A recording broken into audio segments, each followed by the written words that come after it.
Ciro, seja bem-vindo a Manaus. Acho que senti um pouco de calor aí já, mesmo no ar-condicionado. É muito bom ver mais políticos de outros eixos vindo para Manaus para entender um pouco mais da realidade e estar em roda de conversa como essa. Eu tenho ouvido atentamente bastante o seu discurso, sua palestra, enfim, e baseado nas respostas dos colegas. E me assusta um pouco, me assusta bastante, mais e mais um discurso onde que aponta para mais imposto, independente da fonte em relação a isso. A gente já tem aí umas necessidades básicas que são tipo os direitos sociais no artigo 6º, que é um monte ali que tem que fazer e a gente não consegue fazer bem com o dinheiro que a gente já arrecada. A CDL Jovem, nos últimos 15 anos, nos últimos 10 anos, inclusive a CDL lá de Fortaleza, ela vem fazer um trabalho bem grande chamado Dia Livre de Impostos, que é o DLI. O DLI nada mais é que um dia onde que, teoricamente, a gente deixa de pagar imposto e aí a gente consegue sobreviver. Isso começou no dia 20 de março e hoje já está no dia 28 de março. Eu queria saber uma coisa de você. Você acredita que mais imposto vai resolver o problema social e também da conjuntura total do Brasil? Ou, de alguma forma, tem como a gente reduzir os impostos para a gente sobreviver um pouco mais? Vamos raciocinar juntos. Eu não sei em que hora você entendeu que eu estou defendendo mais impostos. Eu estou defendendo outros impostos. E outros impostos não são mais? Não. Porque aqueles que eu vou cancelar, você não prestou atenção, porque eu nem sequer apresentei. Certo? Perfeito. Então, no meu projeto, preservada a Zona Franca de Manaus, eu cancelo todos os tributos sobre valor agregado e estabeleço um IVA. Isso é um livro que eu escrevi em 1994. E aí deixa eu te explicar uma coisa. Não existe almoço de graça. Isso a gente precisa aprender. Não existe almoço de graça. Então, no comércio, no varejo, vocês têm um ônus muito grande, são achacados por fiscalização nem sempre decente, tem que pagar vários custos incorrentes de planejamento tributário, uma série de coisas. Portanto, é preciso radicalizar uma mudança nisso daí. Nós estamos juntos. Mas deixa eu lhe explicar. Quem paga essa carga tributária é o consumidor. Diferente do sistema de tributos que eu proponho, que são tributações diretas sobre patrimônio e rentabilidade financeira. Isso é que é o justo no mundo.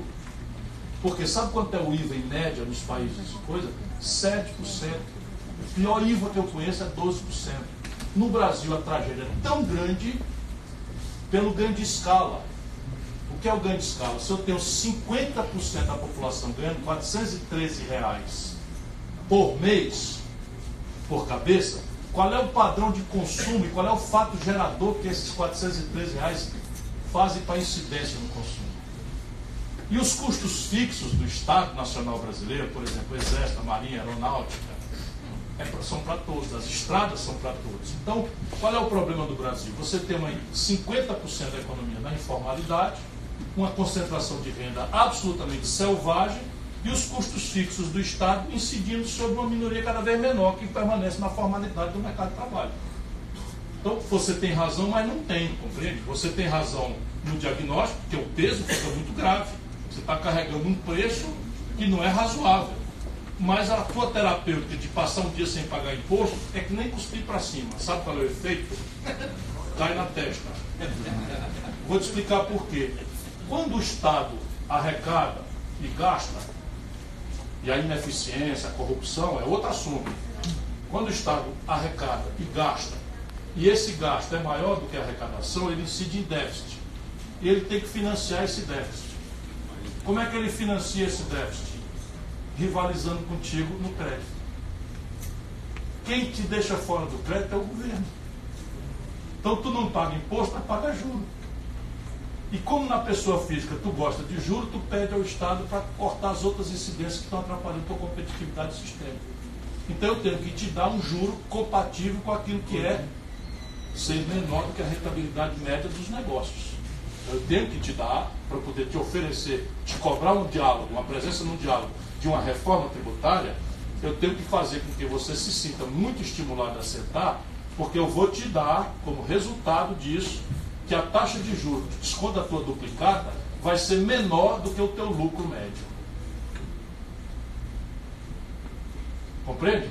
Se você vai ter uma taxa de juros menor do que a tua rentabilidade média, a cunha tributária vai perdendo perspectiva como um fator de atrapalhar mais gravemente. Agora você acha que não pode mexer na cunha do juro e pede do poder político para estressar os custos incorrentes. Aí você mata a galinha dos ovos de ouro. Por quê?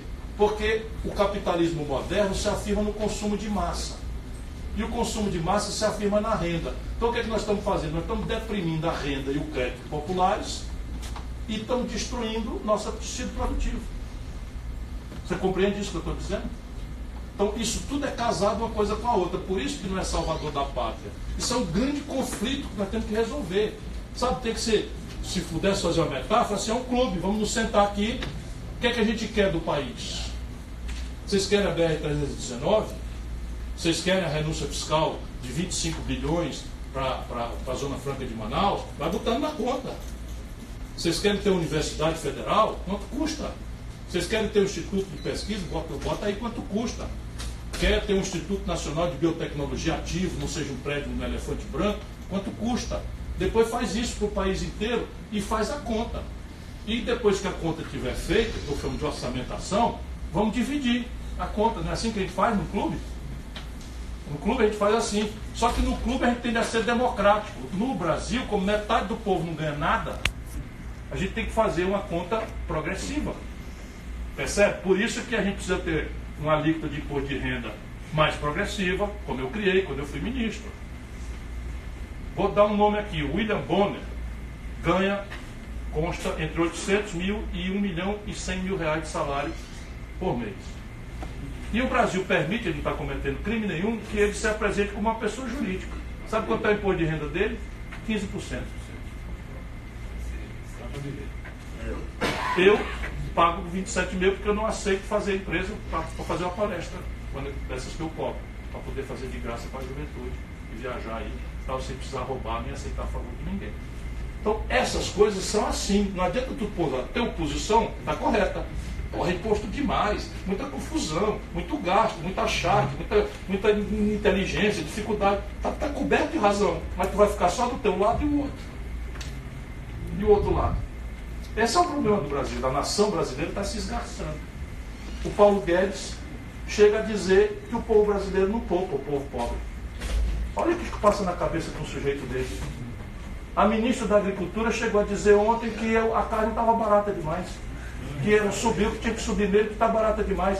Olha a empatia desse povo. Isso aqui é uma sociedade, meu irmão. Se você acha isso no pessoal, se recate. Sabe? Se recate. Lembre que você faz parte de uma comunidade e o Estado lhe devolve ruas limpas e asfaltadas, o Estado lhe devolve a iminência. Não é? Deveria, né? Mas não acontece isso. Olha, desculpa, mas devolve sim. Podia ser muito melhor, sem nenhuma dúvida, mas devolve sim. Se você, Deus o livre, tiver necessidade de um transplante, você vai ver como ele devolve. Só quem faz transplante no Brasil é o setor público. Só quem faz transplante no Brasil é o setor público. Você paga plano de saúde e eles nunca vão te atender numa medicina de alta complexidade. É ruim? Claro que é ruim. Tem ineficiências horríveis. Mas aí a vaca pesteou de carrapato, vamos fazer o quê? Matar a vaca? Isso é que é um egoísmo no Brasil, meu irmão. Nós estamos juntos. Sabe quanto tu gasta por um carro blindado, com segurança particular no teu condomínio, para amanhã ter um filho teu sequestrado ou morto? Nós precisamos aprender. Ou o sonho da elite brasileira é comprar uma casa em Miami como o Gugu e o Silvio Santos e não sei quem, não sei quem, não sei quem. Eu vou continuar morando aqui. Então a gente tem que atuar aqui. Aí vamos lá. Como é que a gente resolve a corrupção? Como é que a gente resolve o problema da ineficiência? Como é que a gente resolve o problema do desperdício? Isso é outro assunto. Agora, tributação progressiva são as melhores práticas internacionais. Qual parte você não ouviu? Eu acho que é a corrupção e a forma de gasto que é o problema maior. Não, não é mesmo. Não é não. Não é não. Você não parou um segundo para estudar isso. Quanto que é? Isso, a corrupção é um flagelo, é um câncer terminal, porque ela faz com que um jovem como você desfaça do sistema democrático inteiro por conta dessa ferida. Mas veja bem, o orçamento brasileiro, o orçamento da União Federal, com seguridade junto, são 3 trilhões de reais. Sabe quanto é que está destacado para o investimento no ano que vem? 19 bi. Se roubar tudo, isso dá 0,5% do orçamento. Opa! Qual é a corrupção? É grave, gravíssimo. Por quê? Porque você não pode pedir austeridade à comunidade, à sociedade, com desperdício, privilégio, a roubalheira. Eu falo isso porque eu não fui morar no palácio. Não fui morar no palácio. Morava numa casa alugada, fui eleito governador, resolvi continuar morando na casa alugada porque eu não queria que meus filhos crescessem. Então eu tenho uma certa moral. Nunca respondi por um mal feito. Agora, se 100% do investimento brasileiro for roubado, estamos roubando 0,5%. Sabe qual é a despesa brasileira? Metade? Juro. Mas não desculpa, Ciro, mas não é o investimento que estão roubando. Ciro. Ah, onde é que estão roubando, meu irmão? No salário dos funcionários? Não, é direito social, está sendo roubado. Como assim? Eu vou na saúde, direito social, correto?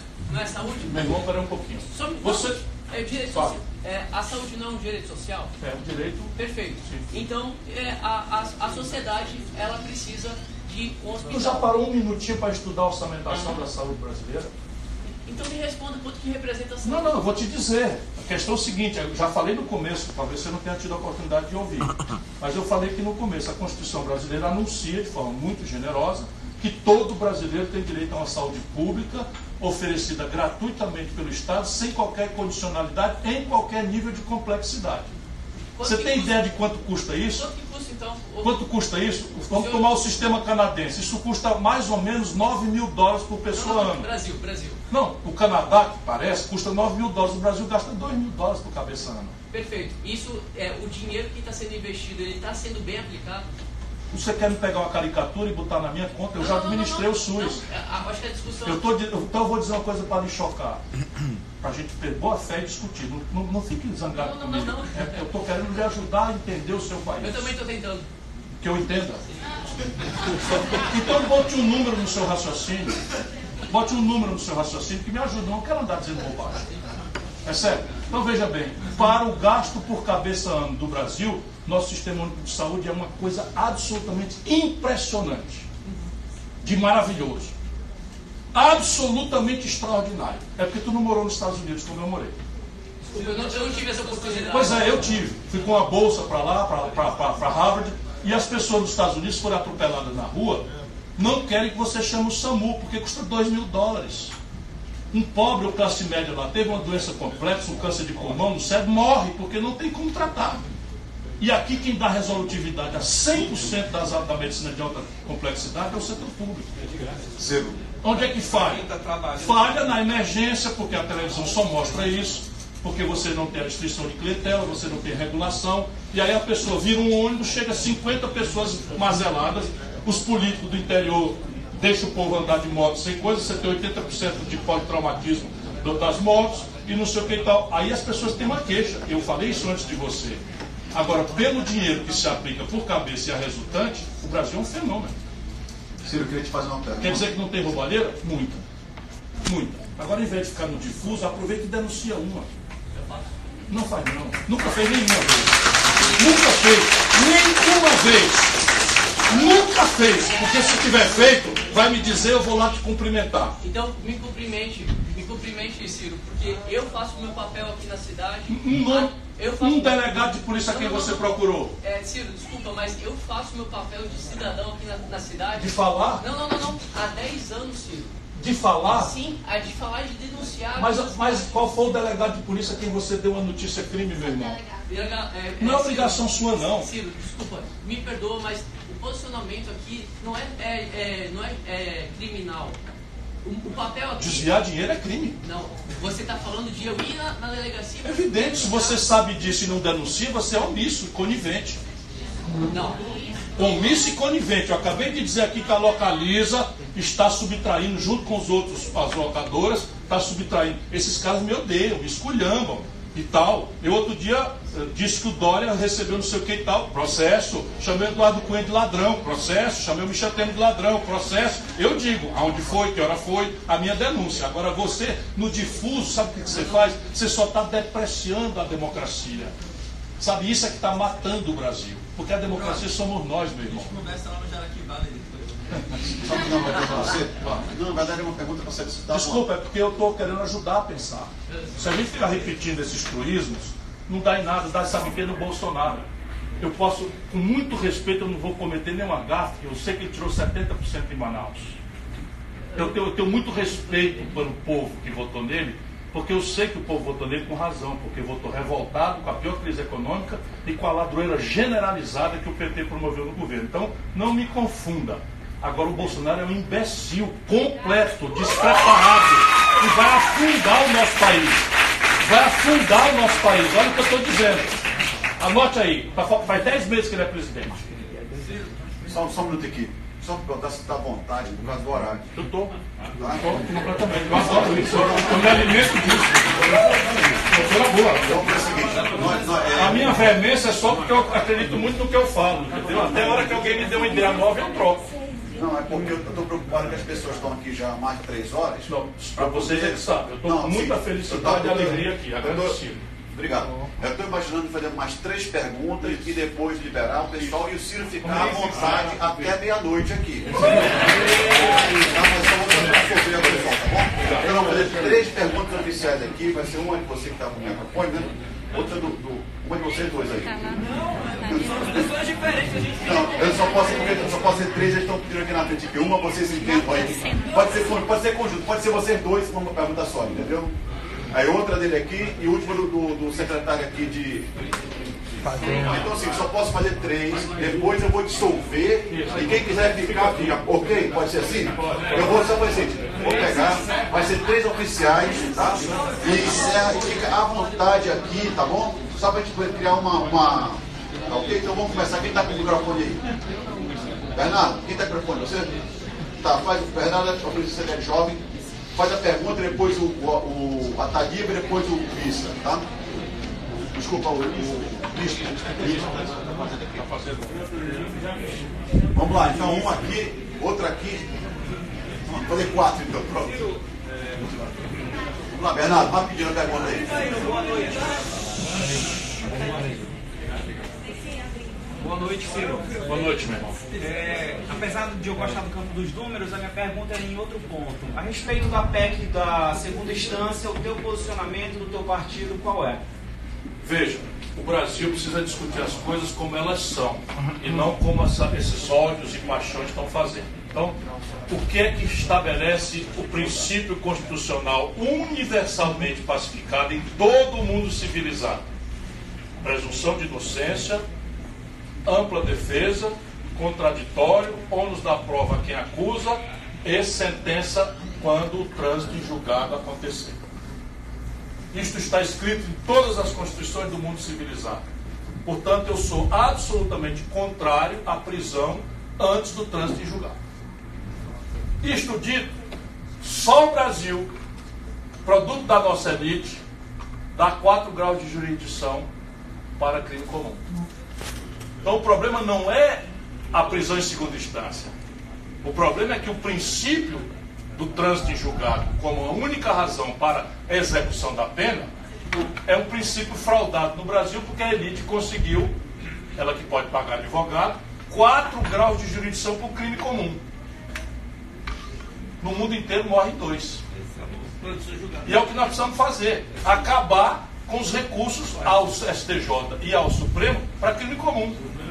Mas deixa eu lembrar a vocês, antes que a gente pense que esse ódio que muitos têm, paixão que outros tantos têm pelo Lula, não devia nos desorientar, porque isso aqui também tem a ver com a execução, por exemplo, de punições tributárias.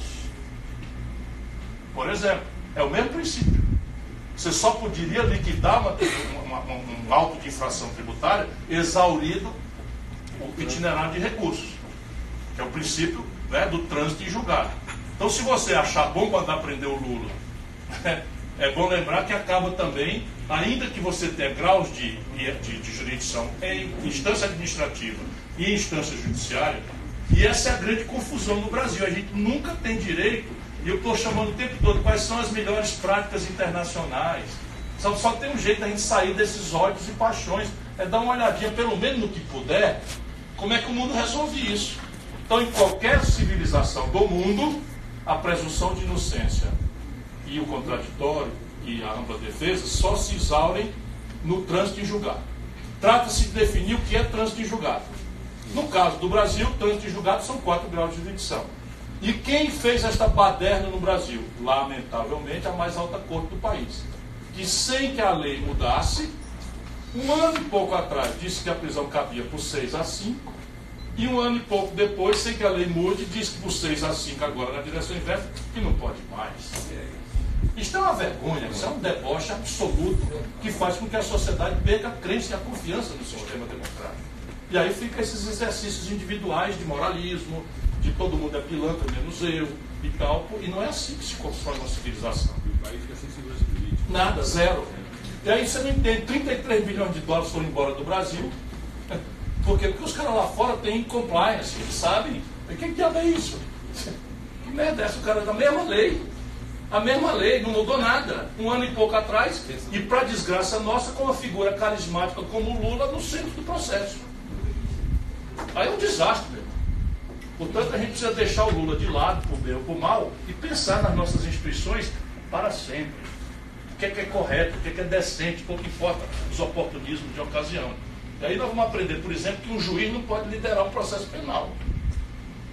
Porque o papel do juiz não é liderar um processo penal, não é ser salvador da pátria, não é ser xerife, não é ser chibata moral da nação. Claro que nós estamos zangadíssimos com a impunidade e tendemos a beatificar um juiz de militantes juízes federais que agora tomou para si a tarefa de ser a chibata moral da nação. Sabe em qual país do mundo sério um juiz condena um político e menos de meses depois vai ser ministro do outro político da oposição?